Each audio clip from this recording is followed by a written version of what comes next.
여러반영 이면서다. 제가 주변에서 자주 듣는 질문이 있습니다. 그 많은 거를 한꺼번에 시간이 어디서 나서 그렇게 다 하냐? 이런 질문들을 되게 많이 듣는데요. 제가 뭐 여러 가지 일을 하는 것처럼 보여도 사실은 본업인 변호사 일 빼면은 그렇게 시간을 많이 들여서 하는 거는 전혀 없습니다. 근데 간혹 가다가 방송에도 나오고 유튜브 영상도 간혹 가다가 올라오고 뭐 하다 보니까 가짓수가 많아 보여서 그런 말씀을 하시는 건지는 모르겠는데, 근데 이 변호사 일만 하더라도 저는 정말 엄청나게 많은 일들을 하고 있습니다. 주변에서는 정말 미친 속도로 일을 한다는 이야기를 할 정도로 제가 빠르게 많은 일을 처리를 하는데요. 근데 이렇게 본업인 사무직을 하면서는 제가 쓰는 시간 관리 방법이 있기는 합니다. 그러니까 시간 관리 뭐 비법, 방법 이런 거라기보다는 그냥 제가 시간을 어떻게 쓰는지, 어떻게 하면 정해진 시간 안에 많은 일을 효율적으로 처리할지에 대해서 제가 갖고 있는 되게 단순한 기준들이 있는데, 그 기준에 따라서만 관리를 하더라도 낭비를 많이 줄이고 똑같이 주어진 시간 내에 많은 일들을 할 수가 있습니다. 물론 그 안에 얼마나 부가가치 있는 일을 채워 넣느냐는 또 두 번째 문제지만, 일단은 시간 관리 자체를 어떤 원칙을 두고서 하는지 제가 갖고 있는 단순한 원칙들 4가지를 말씀을 드리겠습니다. 첫 번째는 물리적인 제약이 있는 것과 물리적 제약이 없는 걸 나눠가지고 분류해서 처리를 합니다. 그리고 물리적 제약이 있는 것은 그 제약에 맞춰가지고 한꺼번에 최대한 많이 처리를 하려고 노력을 합니다. 예를 들어서 글을 써가지고 메일로 보내는 거, 문자 메시지 하는 거, 카카오톡 하는 거, 전화하는 거 이런 것들 물리적 제약이 없죠. 좀 더 디테일하게 보자면은 전화를 하는 것과 문자 메시지 쓰는 거는 또 물리적 제약에서 약간 차이가 납니다. 뭐냐면 모든 공간에서 내가 다 전화를 할 수 있는 게 아니니까. 아무튼 이렇게 내가 꼭 어디를 가야지만 할 수 있는, 어떤 특정 장소에 가야지만 할 수 있는 것, 혹은 뭐 특정 물리적 방식으로만 할 수 있는 것, 이런 업무들과 그렇지 않은 것들을 분류를 해서 물리적 제약이 있는 업무들은 연결시켜서 묶어가지고 처리를 하려고 합니다. 너무 단순한 거예요. 예를 들어서 내가 법원에 반드시 가야 돼. 어딘가 반드시 출석을 해야 돼. 그러면 그 장소에 가야지만 할 수 있는 일들을 묶어가지고 처리를 하거나 그 동선에 있는 일들을 한꺼번에 처리를 하는 겁니다. 가장 단순하게 여러분 외부에 뭐 꾸미고 나가거나 뭐 화장을 하고 나간다고 치면은 그렇게 한번 나갈 때 최대한 많은 사람들을 만나고 오는 것, 이런 게 바로 이렇게 특정 조건에 맞춰가지고 일을 할 때 몰아가지고 하는 대표적인 사례가 되겠죠. 그게 아닌 것들은 내가 편하게 할 수 있으니까, 이메일 같은 거 빨가벗고 쓸 수도 있고 집에서 누워서 쓸 수도 있으니까 그런 것들을 나눠가지고 분류해서 처리를 해줘야지만 효율성이 올라가고 불필요한 시간을 낭비하지 않습니다. 두 번째로는 연결되어 있는 개념이긴 한데, 저는 절대 이동 시간을 버리지 않습니다. 이동 시간에 무엇을 해야 될지에 대해서 저는 머릿속에서 명확하게 그리는 편입니다. 저는 직업 특성상 어디에 전화해가지고 물어보거나 확인해야 될 것들이 굉장히 많은데, 저는 이동할 때 이런 일들을 많이 처리를 하죠. 이게 사실 물리적 제약이랑 뭐 겹치는 얘기고 완전히 분리된 얘기는 아닌데, 내가 운전을 할 때는 어차피 운전을 하면서 컴퓨터를 하거나 이럴 수는 없잖아요. 그러니까 자연스럽게 그런 업무들, 제가 해야 되는 것 중에서 양손을 써야 되는 이런 업무들, 뭐 복잡한 사고가 필요한 업무들, 이런 것들은 이동 시간에는 할 수가 없는 거겠죠. 그러면 그때 뭐를 하냐? 그때는 그냥 말로 하면 되는 업무들, 이런 것들, 간단한 것들 처리를 하면 좋겠죠. 확인해야 되는 업무들이나 뭐 의사소통해야 되는 업무, 그런 것들을 사이사이 채워놓다 보면 생각보다 우리가 돌아다니면서 쓰는 시간이 굉장히 많기 때문에 그 시간을 아끼게 됐을 때 정말 많은 것들을 더 할 수가 있습니다. 그리고 꼭 내가 운전 안 하더라도 다른 사람이 운전을 해주거나 기사가 있거나 아니면 버스나 지하철 탔을 때 거기에서 핸드폰이나 노트북 조그만 거 꺼내가지고 일을 하고 말고의 차이가 엄청나게 크거든요. 그러니까 저는 제가 이동수단을 뭐를 쓰느냐에 따라서 제가 뭘 할 수 있을지를 생각을 하고 그 시간에 실제로 제가 할 수 있는 것들을 다 우겨 넣습니다. 그러면은 그렇게 이동 시간에 멍 때리고서 그냥 뭐 핸드폰 게임 하거나 가만히 있는 거랑 실제로 생산적인 활동을 하는 거랑은 결과물에서 엄청나게 차이가 날 수밖에 없습니다. 이거는 남녀노소 뭐 학생이든 직장인이든 이동하면서 시간 많이 쓰는 거는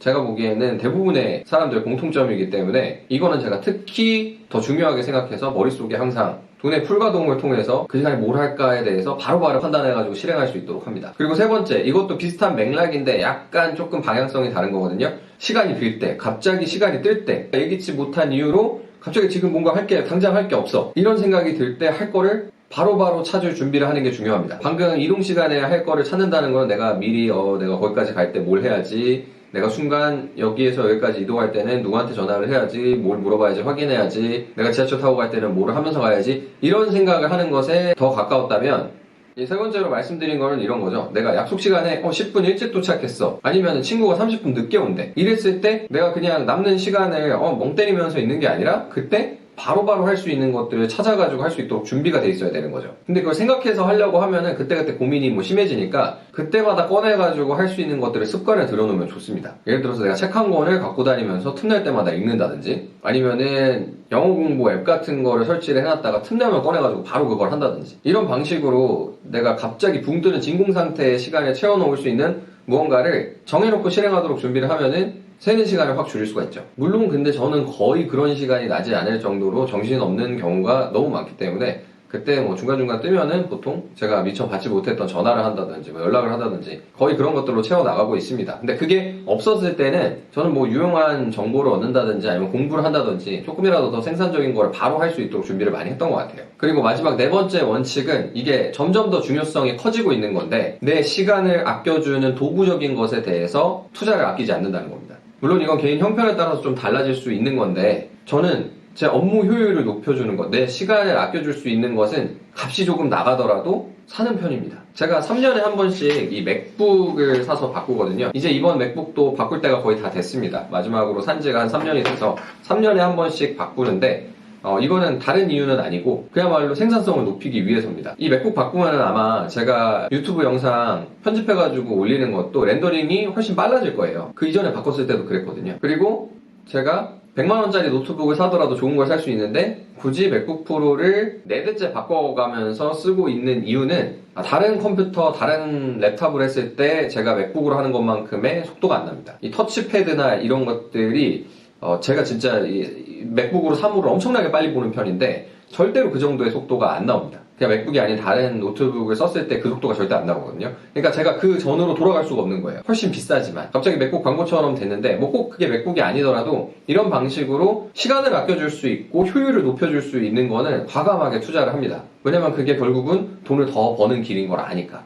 내 시간을 아껴주면 그게 결국은 중장기적으로는 더 큰 리턴으로 돌아온다는 걸 너무 여러 번 경험을 통해서 배웠기 때문에, 이른바 장비빨 세우는 것, 이런 거에 대해서는 그냥 뭐 장비빨이라기보단 제가 확실하게 좀 평가할 수 있는 것들 있잖아요. 이거 하면 효율성이 더 높은 것 같다, 시간이 현저히 줄어드는 것 같다, 이런 거 있으면 뭐 옛날에 조금 더 어렸을 땐 고민했더라도 이제는 절대 고민하지 않습니다.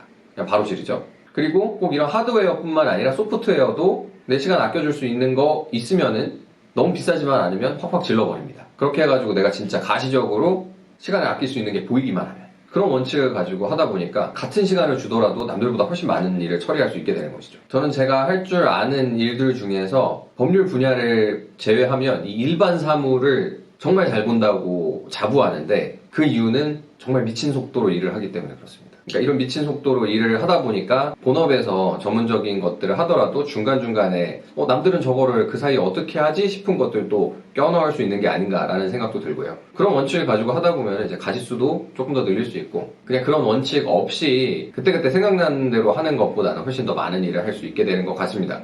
네, 이런 시간 관리의 원칙을 나름대로 만들어가지고 관리를 하시고 똑같은 시간에 더 많은 일을 해서 더 많은 돈 버시기 바라겠습니다.